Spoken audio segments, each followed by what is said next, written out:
esu entrepreneris investuotojas. Tai taip geriausia apibūdinti. Iš tikrųjų daug tų kepurių turiu, nes realiai užsiemu ir socialinę veiklą, ir verslo veiklą.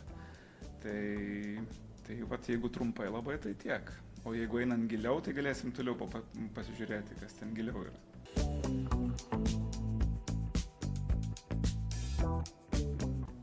Iš tikrųjų šitas entrepreneris žodis, aš manau, yra labai naujadaras. Man atrodo, kaip aš buvau paauglys, tai dažniausiai biznesmenas tikriausiai buvo labiau naudojamas, o gal ir verslininkas. Tai aš mokyklą baigiau 98 metais. Tai paauglystė nuo 94 metų, kaip sakant, 93 metų prasidėjo. Tai taip galvojant, žinot, aš tai gyvenau ir toj, kai buvom okupuoti ir buvo ta tokia santvarka, kaip nebuvo ten jokios rinkos ekonomikos ir tada buvo lūžis į rinkos ekonomiką. Tai aš mačiau tą lūžį, nes buvau 10 metų, kažkur 10-11 metų ir tada visi aplinkui pradėjo užsiminėti verslais įvairiausiais. Tiek ir didesniais, tiek ir mažesniais, bet nieks nesuprato, kas ten, kaip ten, ką ten reikia padaryti. Ir pas mane giminėjai buvo ir pusbrolių, ir pusseserių, kurie jau buvo vyresni. Ir jau ne 10-mečiai, tai jie kažkaip galėjo ten kažkokius verslus daryti. Tai man ten užsimindavo ir prisimenu kioską atidarę, ir ten mašinom prekiavo ir taip toliau. Ir aš tos žiūrėdavau į tos pusbrolius ir pusės ir sakydavau, aš irgi kažką norėčiau tą daryti. Tai aš kažkaip galvoju, kad man tas tokia verslumo noras arba užsimti verslu, kažką tai organizuoti, daryti, man iš paauglystės, gal net iš vaikystės realiai. Man visada buvo toks noras idėjas paversti realybę. Bet tas idėjos tai nebūtinai gali būti verslo idėjos, gali būti ir ne verslo idėjos.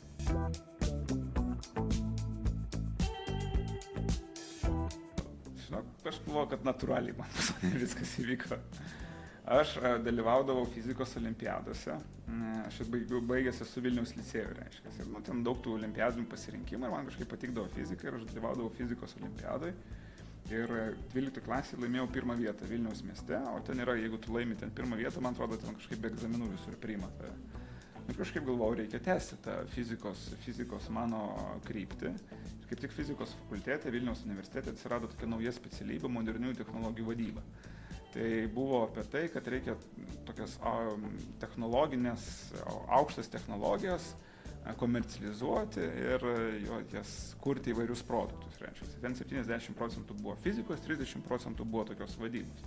Tai aš galvoju, aš noriu kaip ir verslininkas būti, tai čia yra tokios vadybos, bet tuo pačiu yra tos fizikos, kur man čia visai gerai sekėsi tose olimpiadose, plus dar mane ten priėmė be jokių stojamųjų, tai kodėl nepabandžius. Tai aš įstojau į tokią modernių technologijų vadybą. Ir pradėjau ten mokytis. Ir tada pradėjau ieškoti įmonių, kurios kažką panašaus užsiminėtų.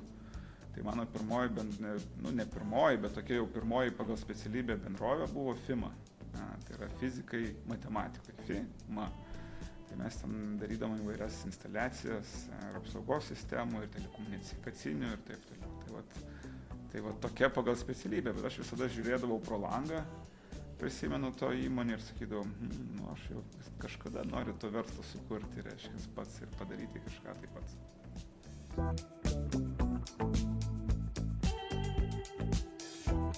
Tai aš visada duodu tokį pavyzdį, kuo man skiriasi žmogus tas, kuris yra entrepreneris ir tas žmogus, kuris nėra entrepreneris. Tai įsivaizduojam darbo vietą, arba universitetas, ir sėdi prie lango, ir per tą langą pučia vėjas, nes gal ten skylutė kažkokia yra ir taip toliau. Ir tu sėdi ir sakai, kokie vadovai blogi, nepasirūpina manim, sėdi, ar čia koks rektorius blogas, nepasirūpina, bėga, čia viskas ir kaip viskas yra blogai. Ir tokiai visada gyveni tokioj nepasitenkinimu ir kažkam bandai tą nepasitenkinimą suversti. O kitas žmonių reiškia, tipas yra toks, kuris yra, man šalta, ką aš galėčiau padaryti. Gal aš galiu nusileisti į parduotuvę, nusipirkti ten lipnios juostos, užklijuoti tą skylutę ir man nebepus. Kažkiek čia išleidau savo pinigų, bet gal nunešiu į sąskaitą faktūrą ar ten universitetui, ar dar kažkur, gausiu tuos pinigus, atgausiu.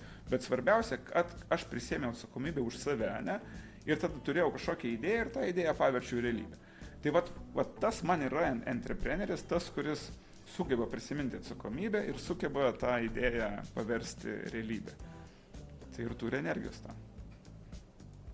Mano, tų entreprenerių pakankamai įvairių yra. Ten visi galvoja, nu, tai jis būtinai turi būti ekstravertas, nes reikia ten pristatyti idėją ir taip toliau. Bet aš iš tikrųjų matęs ir entreprenerių, kurie intravertai yra. Bet ką jie sugeba, aplamai startuolis arba bet kokia įmonė yra, mano nuomonė, komandinis sportas. Tai prasme, tu vienas negali kažko daug padaryti, ne? Tau reikia komandos narių. Ne? Ir tada, kas svarbiausia, tai žinoti savo stipriasias pusės ir savo silpnasias pusės, arba tą, ką tau reikėtų pridėti. Ne? Tai pavyzdžiui, jeigu aš esu entrepreneris ar intravertas ir man ten ant scenos lipti, ten atrodo, aš ten nuolipsiu iš tikrųjų, tai vadinasi, man reikia žmogaus, kuris galėtų mano idėjas perteikti, ne? Arba galėtų būti geras komunikatorius. Nu, taip atsitiko, kad aš negaliu komunikuoti, tai aš galiu tada pritraukti, reiškia, žmogų, tas, kuris galėtų komunikuoti. Tai ir esmė yra, jau čia ir ateinu, kad tai yra mokėjimas dirbti komandai ir mokėjimas dirbti projektuose. Tai nesvarbu intravertas, ekstravertas, bet svarbu, kad tu moki suburti komandą, moki pritraukti skirtingus kompetencijas ir taip įgyvendinti savo idėją, kokią tu turi.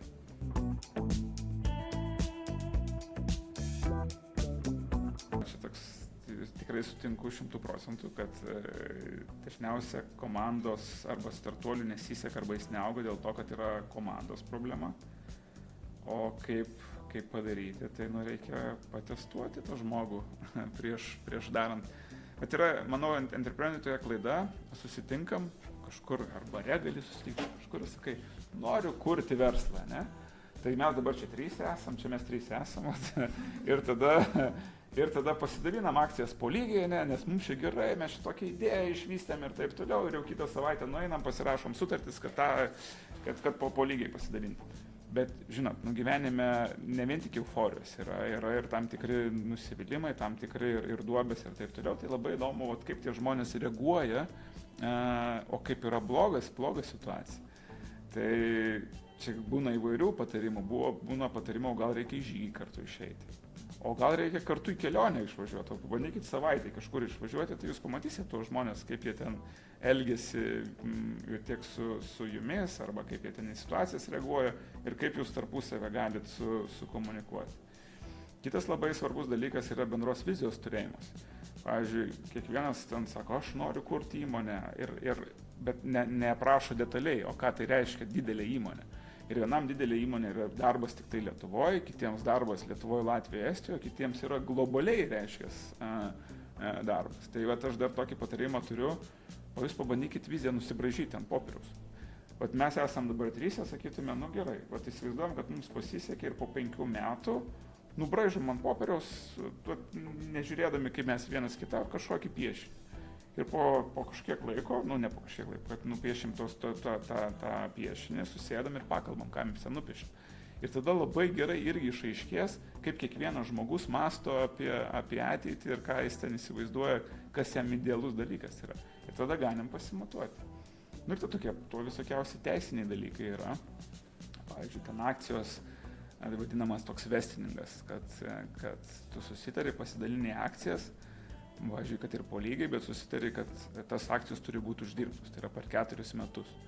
Ir tada, gal jūs dar ir mokysitės, kaip tą geriau galim padaryti, tai yra, kad ne iš karto, jeigu žmogus po metų apsigalvoja ir nori atsitraukti iš komandos, kad jau būtų sugalvotas tam tikras struktūra ir modelis, kaip jūs tą žmogų išimsite iš įmonės.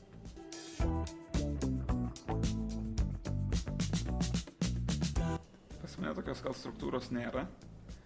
Yra struktūra labai, aš galvoju, kad labai svarbus dalykai yra tokie 3. Jeigu tu nori gerai funkcionuoti. Kaip jaunas žmogus gal to nejauti, kuo labiau jau vyresnėji, tu labiau pradedi jaustis. Tai aš sakau, yra svarbu miegas, sportas ir maistas. Šiaip. Ir bendravimas dar irgi svarbu, 4. Bet šitie 3, pirmi, tai labai svarbu, nes tu gali juos pakankamai gerai kontroliuoti. Tai man miego būtinai reikia gerai, aš kalbu, kur tai yra struktūra pas mane. Tai aš miegu nuo 10 iki 6 ir man čia yra nesvarbu, kad ten gal ir ilgiau galim pasidėti, bet aš 10 noriu miegoti, nes noriu būti labai, labai fresh. Tada maistas irgi aš visada einu labai pastoviai, kada reikia atsikeliu, būtinai pavalgyti, 12 irgi pavalgyti, vakarienė irgi. stengiuosi nenusivėlinti į vakarą ir taip toliau. Ir tada sportuoti, aš irgi sportuoju pirmadienį, trečiadienį, penktadienį per pietus, po 2 valandas. Vat mano tokia yra labai aiški struktūra, kur galiu pasakyti, va čia yra struktūra. O toliau viskas yra džiazas iš principo. Tai yra tų susitikimų su įmonėm, esamom įmonėm, kur aš esu. Tai mes ten kartais turim tam tikrus pastovius valdybos susitikimus, kur sudalyvauju valdybose susitikimuose. Bet yra tam tikri projektai, kur ten turi su kažkuo tai dar pasimatyti, susitikti. Ir kadangi aš dar esu įsitraukęs į socialinės veiklas pakankamai intensyviai, tiek į Verslo Angelus, tiek į Junior Achievement organizacijos veiklą, tai ten vis atsiranda tų projektų.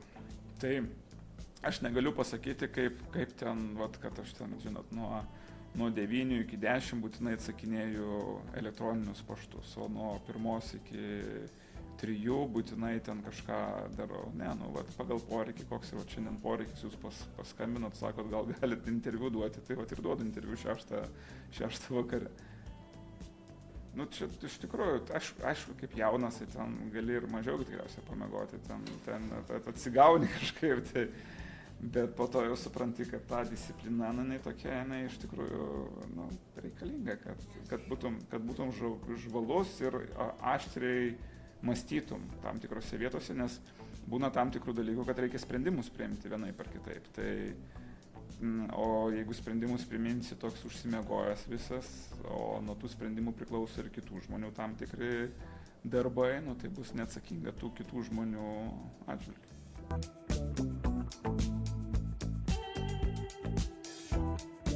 Čia mes iš tikrųjų taip vis kalbam, kas tai yra socialinė antreprenerystė, nes visi kažkaip tą socialinę antreprenerystę galvoja, kad jau čia jeigu jau pinigų neuždirbi, tai čia socialinė reiškia. Aš tai manau, kad socialinė antreprenerystė gali būti ir tada, kada tu pinigus uždirbi.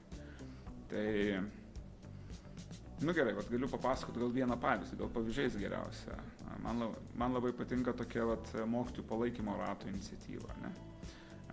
Aš esu vienos mokyklos iš akcininkas ir investuotojas į mokyklą.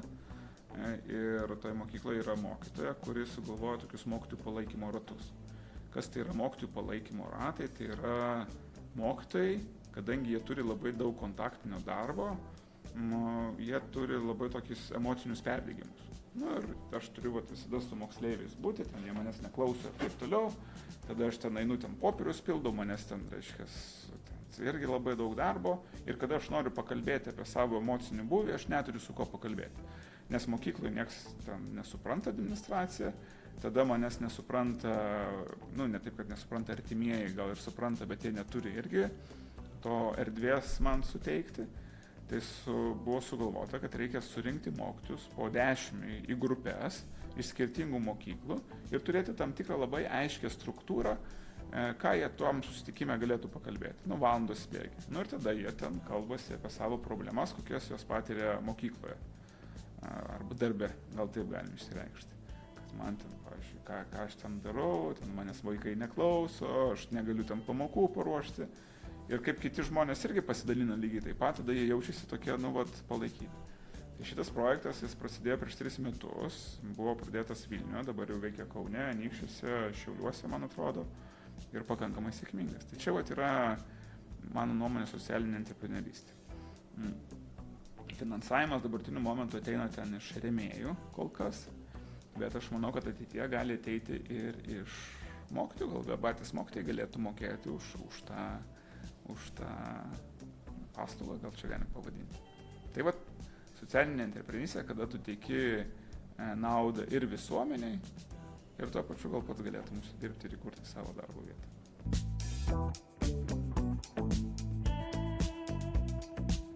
Manau, svarbus.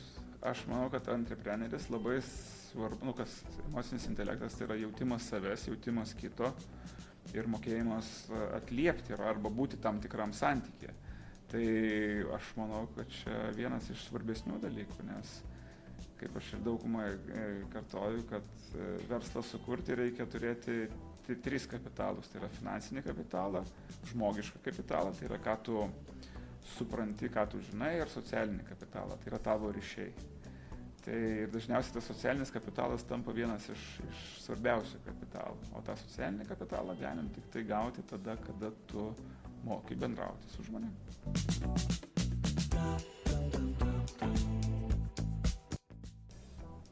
Žinot, entrepreneriai sunkumų neturi, jie tik iššūkius turi. tai nežinau, aš tai kažkaip visada optimistiškas esu, man tie sunkumai tikriausiai kartais laiko trūksta. Būna tam tikrų bangų, iš tikrųjų kartais sėdi, vieną savaitę nieko nėra, toks jausmas, o kitą savaitę labai daug tų susitikimų atsitinka arba renginių ir tada labai sudėtinga spėti kažkur. Tai tada būna tam tikros įtampos. Bet daugiau, tai aš nežinau. Pamirštu aš buvo gal kažkokių sunkumų, bet pamiršau. Entrepreneris visada žiūri į priekį, o ne atgal.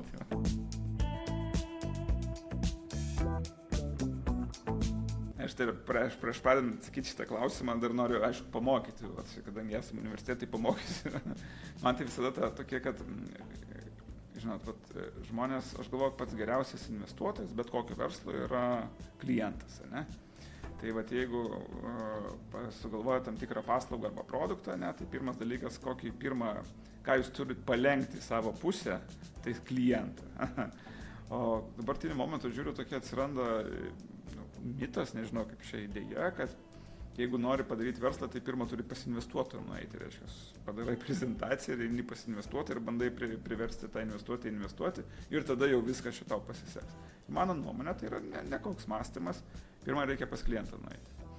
Ir dažniausiai tu atrandit būdų, kaip gauti ten lėšų iš to kliento, bet pačioj pabaigoje, vis tiek galbūt jeigu nori greičiau plėstis arba ten pinigų srautai nesueina, reikėtų nueiti pas verslo angelus. Tai pas verslo angelą, jeigu eini, tai pats pagrindinis dalykas, kad tu iš pradžių nuėjai pas klientą. Tai pirmas dalykas, ką verslo angelas paklaus, o tai iš kur tu žinai, kad šita problema egzistuoja. Arba iš kur tu žinai, kad šitas sprendimas yra tinkamas rinkoje. Ne? Ir kadangi tu jau būtum nuėjęs su klientu susitikęs, ar susitikusi, tai tu iš karto jau žinotum, galėtum atsakyti, dėl to, kad aš susitikau, dėl to, kad aš jau bandžiau parduoti, dėl to, kad aš jau pardaviau. Tai vadinasi, tu validavai tą reiškias, problemą ir sprendimą. Kitas dalykas, dažniausiai aš kiek investuoju, tai, žinot, investuoju ne į idėją, kažkiek ir idėją, bet ir į komandą. Čia jau gal toks klišinis pasakymas, tai man labai svarbu komanda. Kaip jinai susiformavo, ar jinai turėjo konfliktų, ar jinai turėjo kažkokios patirties darbę kartu ir koks yra tas secret source, slaptas padažas, kodėl jūs, nes dažniausiai būna, kad ta pati idėja gimsta pas daugumą žmonių, bet ne visi ją įgyvendina, o kurie pradeda įgyvendinti, ne visi pabaigia. Tai pats pagrindinis dalykas yra įgyvendinimas. Aš visiems sakau, idėjos yra pigios, o pats svarbiausias dalykas įgyvendinimas. Tai žiūrėdamas į tą komandą, jeigu man jau čia pristatinėja, tai aš visada galvoju, o tai kaip jūs įgyvendinsite ir kodėl jūs geriau gyvensite. Tai validacija su klientu, tada reiškias komandos sudėtis, ne, ir mokėjimas įgyvendinti projektą ir tikėjimas, kad pavyks jums.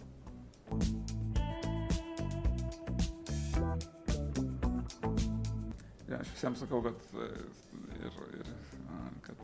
per savo, dabar gal net daugiau jau tų idėjų bandžiau gyvendinti arba investavęs esu, bet jeigu pas savom rangom, tai manau kokių 16 bandęs idėjų visai įgyvendinti.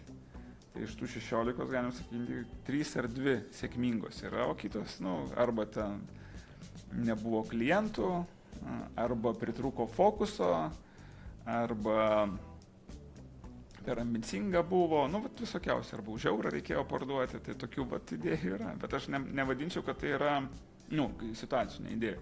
Aš negalvočiau, kad tai čia yra, kaip čia, klaidos? Jo, klaidos, ne, aš čia pamokos tikriausiai. Tai entrepreneurystė tame ir dalykas, kad reikia nebijot daryti ir nebijot suklysti.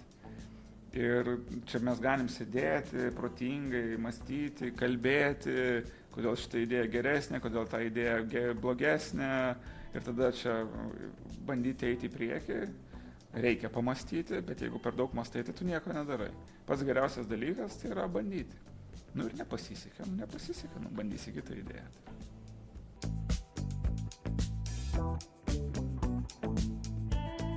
Ne, tai numesti tikriausiai irgi čia reikia menas, pajausti, kada numesti, nes gali ten įsikipti tą projektą, kuris ten visai nesėkmingas yra. Ir kartais jį reikia numesti, nueiti prie kito projekto. Iš kitos pusės kartais gali numesti per anksti. Ir kartais būna ta sėkmė už kampo tikriausiai laukia. Tai šitoje vietoje aš galbūt patarčiau susirasti mentorių, kuris galbūt jau praėjo tam tikrą kelią tos idėjos. Yra tu dabar mentorystės pro šitų platformų ir taip toliau. Tai jeigu jau norisi numesti kažką, tai susitikit su 2-3 mentoriais, pakalbėkit su tais mentoriais ir paklausit, pažiūrėkit, ką jie sako. Ir jeigu jie visi sakys, kad man atrodo, kad čia jau viskas. Tai galbūt ir taip, bet jeigu jie pradės motyvuoti ir dar atsiras tos energijos, tai taip. Kitas dalykas būna taip, kad komandos nariai vienas kitą palaiko. Būna vienam komandos nariui labai blogai, kitam ten būna gerai.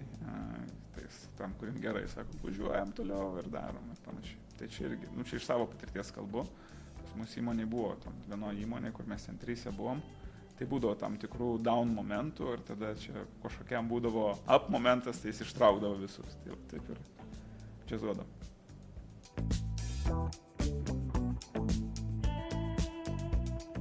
Auga, aš manau, kad auga. Aišku, bangomis ateina. Tai dabar kaip tik šiandien, manau, Vintedas vėl pasiekė tą 5 milijardų įvertį. Manau, čia vėl visiems jaunimui atrodo, kad čia jau prie pat galim kažką paimti. Ir manau, kad čia labai stiprus yra dalykas, kada tu matai žmonės iš savo socialinio lauko, iš savo Lietuvos, kuriems tai pasiekė, supranti, kad čia ne raketų mokslas tikriausiai, galim kažką ir padaryti. Ir kuo tu daugiau bus tų sėkmės pavyzdžių, gerai, Vintedas tai čia yra toks jau hiper sėkmė, bet išauginti įmonę ir iki 100 milijonų ir iki 10 milijonų reikia gebėjimų. Tai ir kaip tu daugiau sėkmių matysim, tuo ir daugiau, manau, ir žmonių norės, ir jaunų žmonių norės tapti entrepreneriais.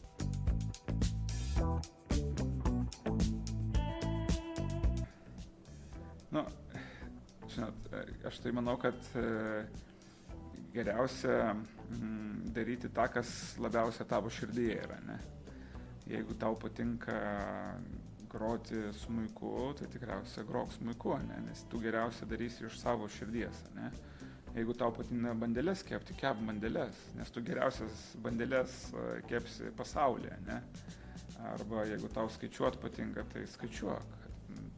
Tai ne visi turi būti entrepreneriai arba verslininkai.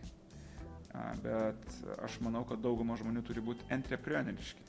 O entrepreneriški yra tada, kada tu idėjas gali versti realybę ir mokytas idėjas versti realybę.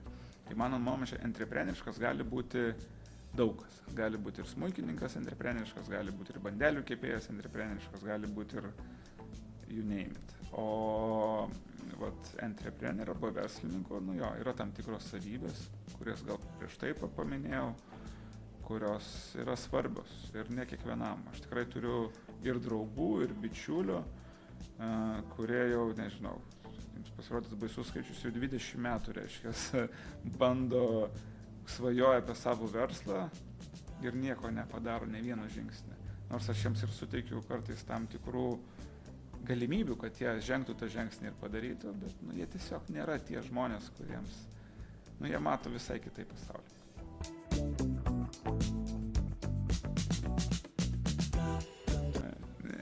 Nenešioju, kaip sakant, akmenų užantyje, kaip čia pasakyti iš tikrųjų. Tai va.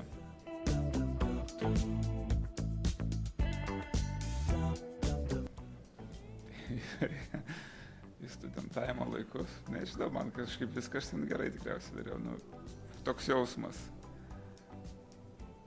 Čia kaip praeini tą gyvenimą, kaip tu ten praeini gyvenimą, gali tik sujungti taškus žiūrėdamas atgal, Tai ten dabar galvoti, kad jeigu darytum kažkaip tai kitaip, kažkas būtų kitaip, ne, tikriausiai.